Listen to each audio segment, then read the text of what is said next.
En tant qu'ergothérapeute, nous adoptons une approche basée sur les activités et centrée sur la personne. Comme tout professionnel de santé, nous disposons de nombreux outils et approches de prise en soin de la personne. Montessori, intégration sensorielle, thérapie miroir, méthode COTID, modèle ludique, thérapie contrainte ou encore l'approche coop.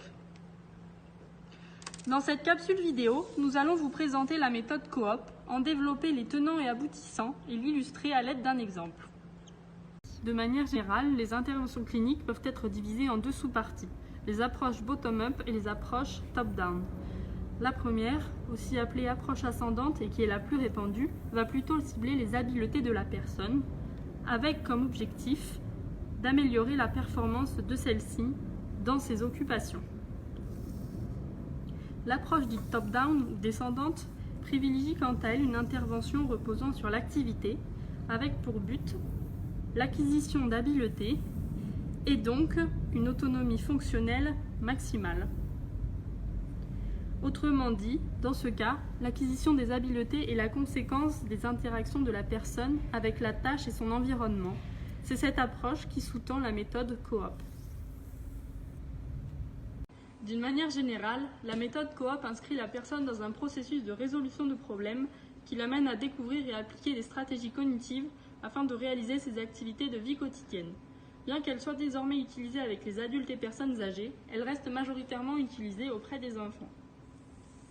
Ses objectifs sont de développer des stratégies cognitives, d'améliorer l'estime de soi de la personne, de généraliser les acquis, c'est-à-dire reproduire une même tâche mais dans un contexte différent, de transférer les acquis, c'est-à-dire savoir réaliser une tâche similaire, proche ou lointaine, par exemple mettre des boutons ou mettre des pressions. Qu'en est-il de la mise en œuvre ?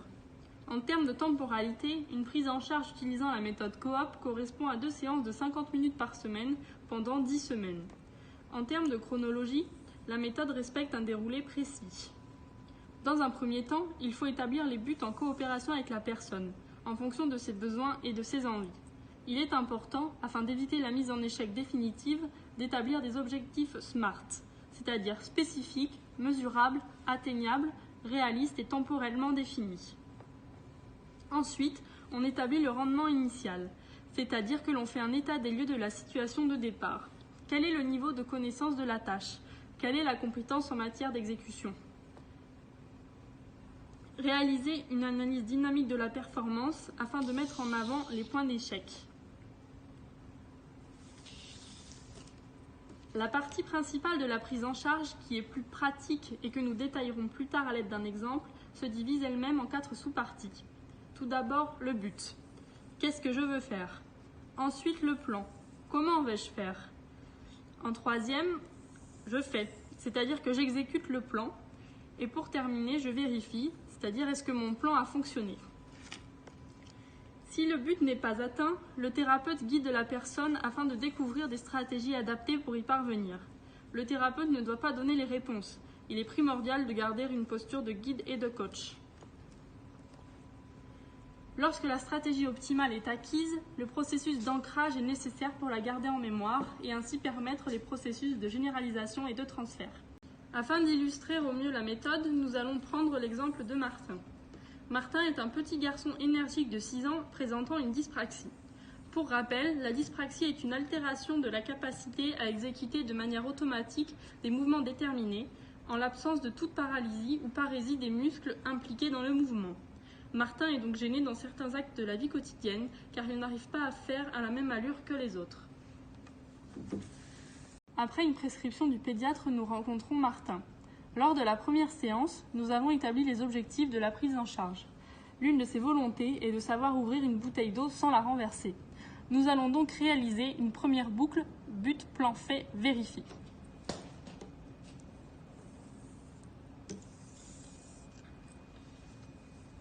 Je veux ouvrir la bouteille d'eau sans la renverser. Je vais prendre ma main et tourner le bouchon.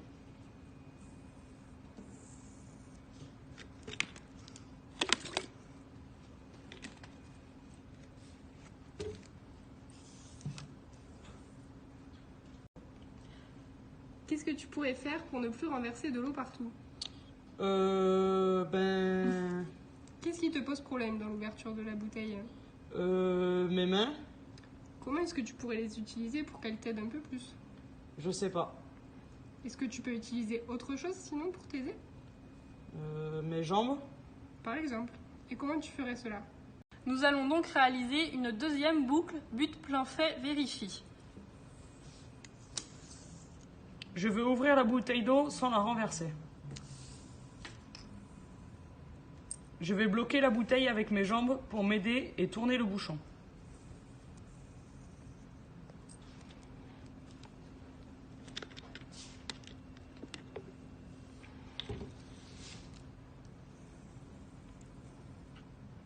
Yes, good job.